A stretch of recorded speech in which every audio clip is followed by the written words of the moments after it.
ដល់លោកជាទេចាហើយនៅបោះខ្ញុំសូមលាទៅចា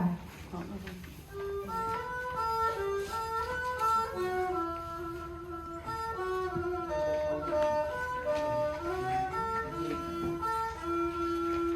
subscribe cho kênh Ghiền Mì Gõ để